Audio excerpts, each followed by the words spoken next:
All right, hello there, and thanks for tuning into StayCurious.org podcast, episode number 4. I'm the voice on the mic. My name is Heikki, and for those for the first time listeners, welcome. For those that are tuning in again, hello. This episode, my special guest is a longtime friend, big time Browns fan, Ohio native. And one of the actual inspirations behind this project, this dude I've known since I moved to Ohio from Europe back in 1990. I've played baseball with him. I've drank beers with him. I've had a lot of school and higher education, if you will, with him. And again, big inspiration. My big friend, my lovable friend, Mr. Doug Wickert. Hey, how are you doing, buddy? Hey, glad to be here. Welcome back to the Midwest. Hope the West Coast didn't make you too soft here. No, I was soft before that, my friend. Welcome, welcome, welcome. So we're going to talk benefit corporations, B Corps versus nonprofits, and how they can impact the ed tech world and just business in general. But before we dive in, tell me, how are you doing? How's 2020? How's the fam? How's your health? How's everything? Well, 2020 has been great for me. I know most people like to go out and hang out with other people and go places. For me, my favorite thing to do is sit around at home or work out in my nursery or tend my roses or grow crops. So this takes away from people asking me to do things, making me go out places and spend money. So this year has been a blessing for me. So basically 2020, with the exception of potential impacts with working from remote, sounds like it was like just another year in your world.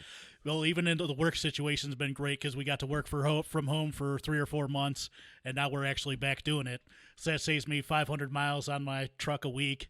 I commute 2 to 2.5 hours every single day. So that has been excellent as well. Perfect. And we're going to do a couple episodes today, so we'll get into the farming and your green thumb there in the next episode.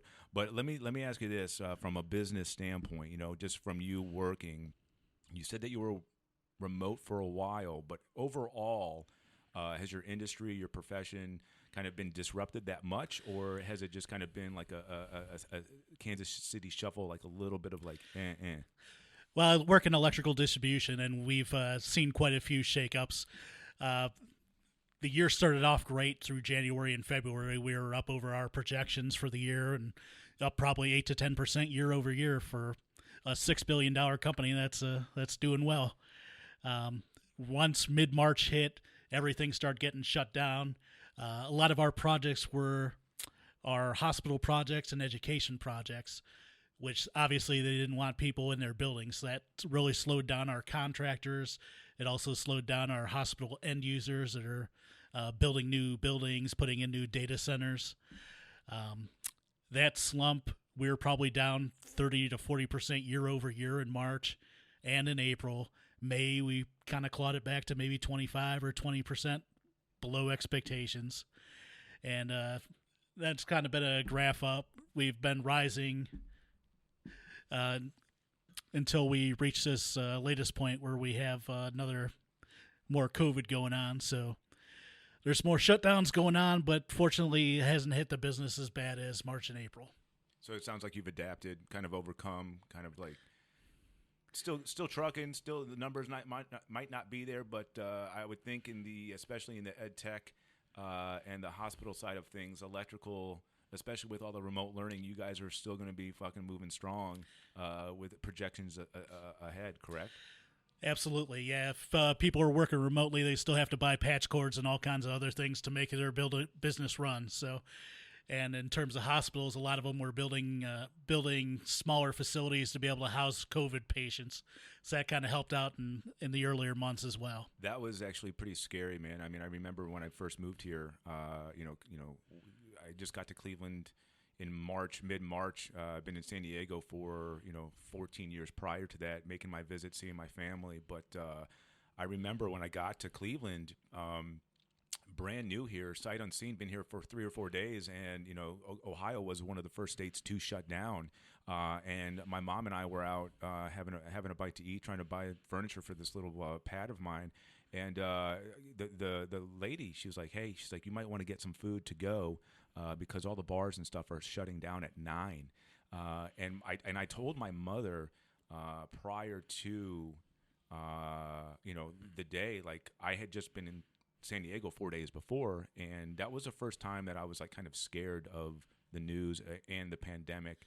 You read the news and you get a little, oh, this is bullshit. This is a little bit, they're overhyping it. But for whatever reason, I was skeptical. I actually was sick and had the COVID. 99.9% had it back in December.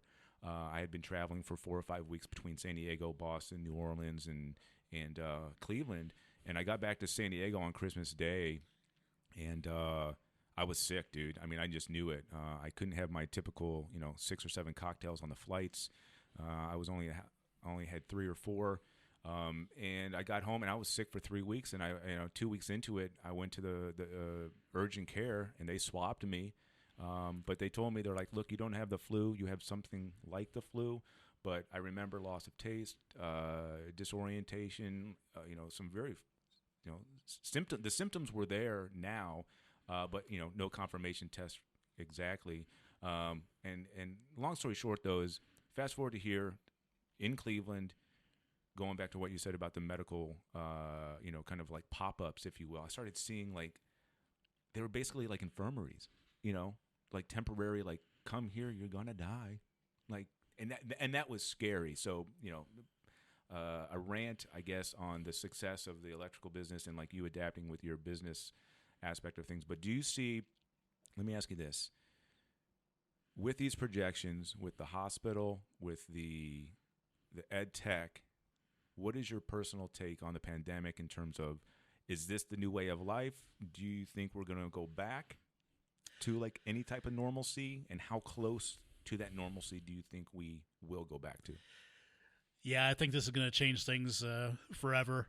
I think a lot of parents are probably taking a look at how schooling has been done previously, and they may want to become more involved now, kind of seeing what their students have been learning. There might be more people schooling from home, because basically you don't have to be in a classroom, especially with not only the pandemic situation, but all the violence that was going on in schools previously before the pandemic started. I think that just basically scared people off. I would be surprised if more people weren't schooling from home as a result. Absolutely, I think that's definitely the wave of education, and we'll get into that in another episode. The difference between schooling and education. Like I said before. Our history is long, 20 years plus, my friend. And again, I mean this from the most sincerest part of my heart. You're one of the brilliant minds that I know. Very, very inspirational, very educational, very smart man. The dialectic thinking that this project is designed to kind of help inspire, not even a front. Inspired by you, my friend, from the John Taylor Gatto stuff to just the way that you operate. So it's a pleasure to sit here and chat.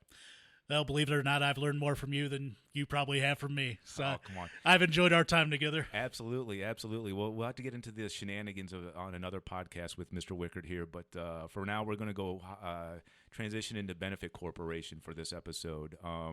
I sent you some literature and some information, a few days ago about benefit corporations versus B Corp certified businesses, and obviously, about nonprofits.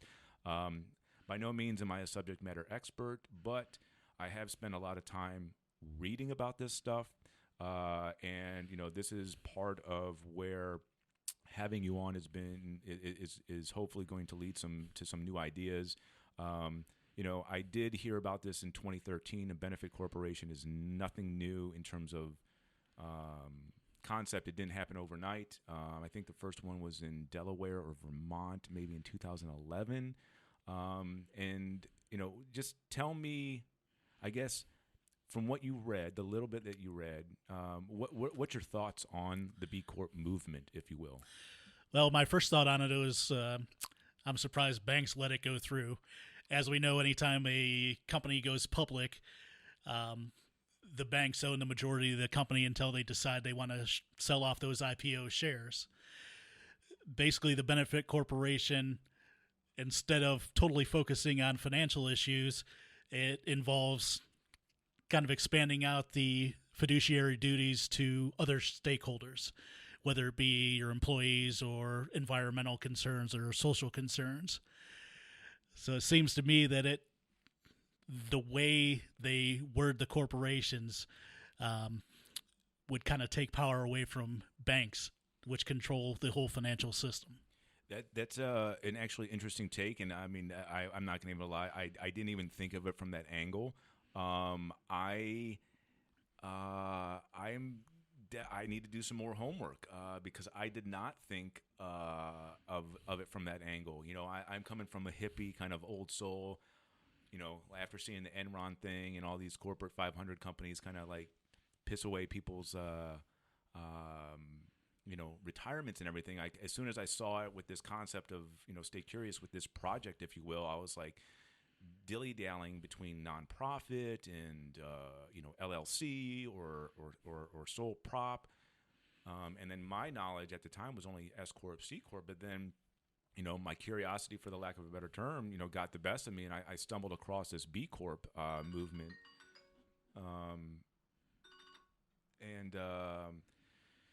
It's interesting. So I noted I will have to just do some more information on that side of how it passed. But I do know, I don't know if you got into all the articles or if you did your own digging.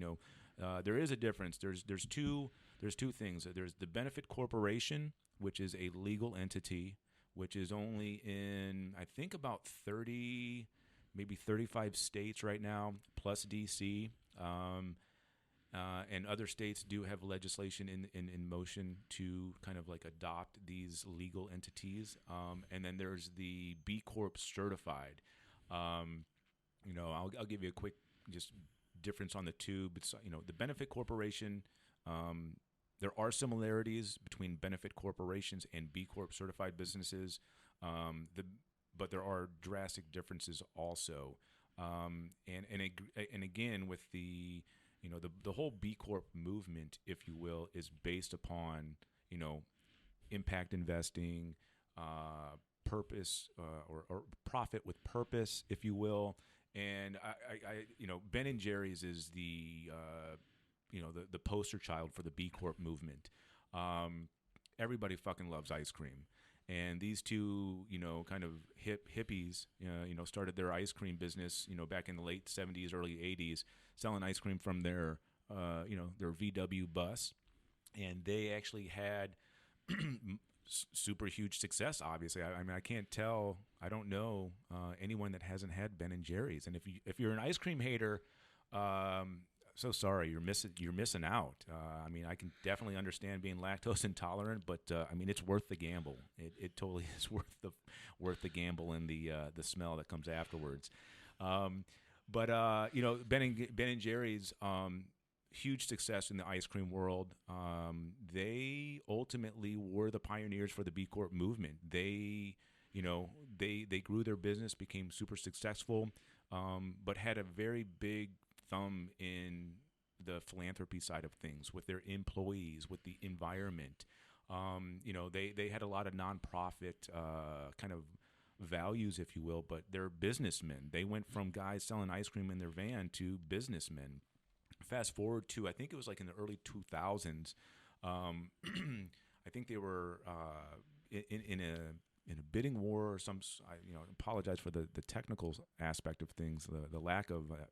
But they were selling, and one of the companies that was offering them, money to buy the company, they didn't have the aligned values that they had with the economic or the environment, with the people, with the the philanthropy side. And the second buyer did, but they were told that if they sell to the second lowest bidder, they're going to be sued because, as you mentioned, as an S Corp or a C Corp, as a business, you are kind of legally responsible to maximize profits for your shareholders. And so this is where the whole B Corp movement came along.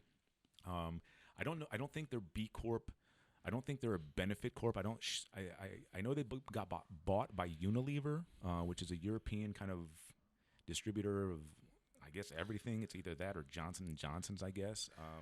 Yeah, they're like a European Procter and Gamble. Yeah, exactly. But Ben and Jerry's were able to get B Corp certified. And so again, that's, triple bottom line. People plan a profit, so those values were allowed. And so and the difference, I guess we should. Well, let me finish about Ben and Jerry's because I love my ice cream too. They ultimately sold to Unilever, got bought by Unilever, had B Corp certified, and still to this day, still are B Corp certified. And I guess that's a great transition, because the difference between the B Corp certification, which is you can get in any state, you can be a C Corp, an S Corp, an LLC. The LLC, I'm not sure, but you can become B Corp certified. Now, you have to pay for that certification, and it is pricey. And it is something that is, I've talked to B Labs specifically about this, because, I'm registered in California as a benefit corporation, and I looked about getting the B Corp certified, but they told me you typically don't get B Corp certified until you have 3 to 4 years of success, profit, and because it is a cert, it is stringent. They are one of many third-party standards to kind of that you have to take this annual assessment, if you will, to make sure you're meeting your specific purpose and your general purpose. And then 7 years into this project, I've just lost money. I have hand over fist. Not even gonna lie. So if you're listening, you're going to get an advertisement from staycurious.org at the end of this podcast to buy my bands. Buy a band, build a brand, and engage your brain. But anyways, the B Corp certification is interesting because, you can get that down in Texas. You can get that down in states that don't have the certification. But it is in simple form like an organic label. So you buy it, which is great. And I'm not sure about the fiduciary responsibility. I don't know if you saw the difference between the B Corp entity versus B Corp certification. Did you see anything? I was likely confusing the two. I was having trouble just seeing where that B Labs part of the article was coming in. So that kind of confused me a little bit. Yeah, so the B Lab is, from my understanding, they're the entity that helped write the legislation, write the white paper of what it means, and they're kind of like the guide, if you will. But they're like the poster child for the third party standard. But there are other third party standards out there. But they are typically like the godfather, if you will, because they were the ones that created it. Everyone else is just cloning, copying, pasting their standards. And it's actually interesting, whether you have a B Corp certified or a benefit corp, you have to take an annual assessment, and it's a scoring. And it's not a pass or fail. It's just like, what can you do to improve? But again, if you're a successful company and you have profit coming in and shareholders, any type of shareholder has to get a copy of this report annually. Fortunately, I did incorporate prematurely, but I get the pleasure of writing an annual benefit report, typing it up, taking a test, seeing how poorly we did, seeing what room is there for improvement, and then emailing it to myself. So it's a nice little way to play with myself, if you will. From a business sense, it's a new set of Legos. I get to do the same thing with my sole proprietorship nursery. Get to do all my financials and everything at the end of the year. It's always a good time. Hold a conference call with myself, maybe have a couple drinks. Absolutely. Happy hour, solo happy hour is kind of enjoyable these days, especially in quarantine. But we're going back to the benefit corp to kind of wrap this up. In this episode, the part of what I want to share about with people listening is that. The reason that this project, staycurious.org, was created as a benefit corp was to hopefully, I didn't see the pandemic coming. I didn't see the kind of landscape where we were with education, with living. The idea, I've always been a passionate learner. I've met people that are passionate lifelong learners, autodidacts of the sorts. And, the big thing with the benefit corporation is, as a legal entity, being incorporated in California, I have bylaws, articles of incorporation, and I know this is like kind of boring layman kind of business talk, but that was an educational experience to me. Back in 2013 when I was incorporating, I was like shopping around for lawyers. Every lawyer I talked to, I was like, look, I want to form a benefit corporation. Here's the idea: inspiring self-directed learning with the use of technology, building a brain brand, etc.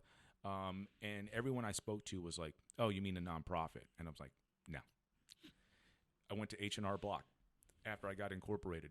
You're talking about a nonprofit. I'm like, no, I am for profit. There is no hidden agenda here. The benefit corporation is for profit, but profit with purpose. And the interesting thing about the benefit corp, and especially being in California, was they were like, I think, the second or third state. The big thing is that transparency is huge. This is where the annual benefit report comes in, and if you want, I got my little corporate binder over here to show you just to see it. Like, I had to send articles of incorporation in, get them signed by the state. I create my bylaws. Hopefully this project catches on. I can hire people and kind of build a community, if you will, like a Live Strong. But instead of Live Strong, Live Strong is a classic example. Like, I am not going to sugarcoat this. Like, if I had the funds and the resources as a PM, I would like to build it out with, as Live Strong, similar to Live Strong, but, curing boredom, if you will, instead of cancer. But also, I want to make money. I want to make a living, and I want to incorporate people who also want to make a living but are passionate about making a living. You open this corporate bylaws. I issued 10 million shares of common stock and authorized 1 million. I don't even know what the fuck that means. I know that 1 million stock out of a company that is valued at 0 is nothing, but I'm inspired to kind of keep learning and kind of keep moving forward with it. But that's more business stuff on the back end. But this is this episode is definitely more educational for what a benefit corporation is, and I'm interested in your take with the finance side, the stock side. Do you have any suggestions, tips, and kind of operational wise? Because I do want to say this: as a benefit corporation, there are no tax benefits right now. The benefit corporation entity, again, 30 plus states plus DC, no tax breaks. Even if you have the B Corp certification, no tax breaks. As a business owner, small business owner, startup, ed tech startup, I'm an S Corp. So the IRS sees me as an S Corp. So up until I get 100 shareholders or whatever the hell it is, more about S Corp. It's C Corp. Your turn. Okay, piggybacking on your earlier points, I would say the benefit is mainly you have more latitude to be moral and have good ethics in terms of how you want to run your own business, as opposed to a banker, if you're getting financing from them, telling you what you're going to do, which in their mind, it will always be maximize profit. Whereas you have the latitude to put your employees first, or if you want to say you do something that might damage the environment, you can avoid that instead of just maximizing profit. So I think that's where the real benefit comes in. And as you mentioned, there's no tax benefit or anything. Not yet. It's just a moral and ethical benefit. Absolutely. And I think that's, Ben and Jerry's, again, is a poster child. Patagonia is, kind of like a luxury, kind of like outdoor wear, like kind of North Face type of gear. They're a benefit corporation. There are a lot of companies on this movement. And again, I like to see this type of, kind of campaigning and progression in business, because I just feel that, yes, we all want to make a living, make a buck or two. I understand, I have an elementary knowledge of the finance world, but the biggest thing that I can see with this is giving that latitude to make other decisions, instead of maximizing profit. And I think from a personal side of things, this is another episode. Part of the reason why I incorporated so prematurely was, I think it was like in 2012 or 2013, the Jobs Act came out, and micro investing was kind of brought up and issued, and I think that was under Obama. I'm not sure. Miss you, bud. And but I guess it was like reducing the requirements for investing. I think it's like you have to have $1 million in assets or something like that. That's another, like I said, I don't know the terms and conditions of the Jobs Act, but from what I saw, what that did is doing is allowing your everyday people to kind of invest in small startups. And I do see the risk, but I also see the reward because there's you can align your values better versus just saying, here's my money, go tinker with it and send me an email newsletter with how it's doing. You can kind of see more organic involvement, I guess. Yeah, I would agree completely. Well, we'll wrap this one up and we'll get we'll get on the ed tech one next, buddy. But any kind of in conclusion thoughts about the B Corp movement, questions, concerns? You're an educated man. I mean, did we hit this one at least half? Yeah, maybe 40%. 40%. We don't want to give ourselves too much credit here. Yeah, right. Well, what else? What other? Just general questions. I'll see if I can answer them as a partial matter expert. Well, I would say I'm just hopeful more people in the future that are starting businesses go this route instead of just going without it. Because, again, anytime we can cut bankers out of there, more profits will be going to other shareholders like employees. We can help solve these issues of poverty if more people are making more money. Absolutely. That is actually one of the interesting things about, it is boring to read the articles of incorporation, the bylaws, et cetera. But, again, as a B Corp, benefit corporation, I do have a specific purpose. And a general purpose. And the general purpose is there's like 6 or 7 kind of items: environmental, employee. I wish I had them committed to memory, but you fill in one or two, you meet one or two of the general, and then you have to have a specific benefit. But again, that is the point here is to kind of create profit, but have a purpose besides profit. And I think that's the biggest thing. Hopefully a couple more people, a couple more companies kind of take this way. But, it doesn't matter what you're doing, just kind of as long as you're learning, I guess, and trying to, think outside the box. That's kind of where we are right now.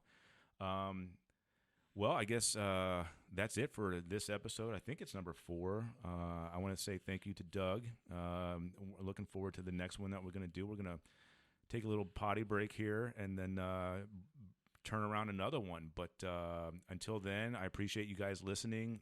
Again, please check out staycurious.org. It's a work in progress, ladies and gentlemen. Whether you're a parent, a student, or just kind of like a life learner, autodidact, I don't know. If you're on the line, if you're on the web listening, click the site. It's super simple. www.staycurious.org. And just click. The About page is coming along. The shop is coming along. We're constantly adding new content, but it is a one-man show, one-man operation right now. And if you have any ideas, any kind of tidbits, any concerns, feedback, please find a way to, get a hold of us. Get a hold of me. Email information is on there. Instagrams.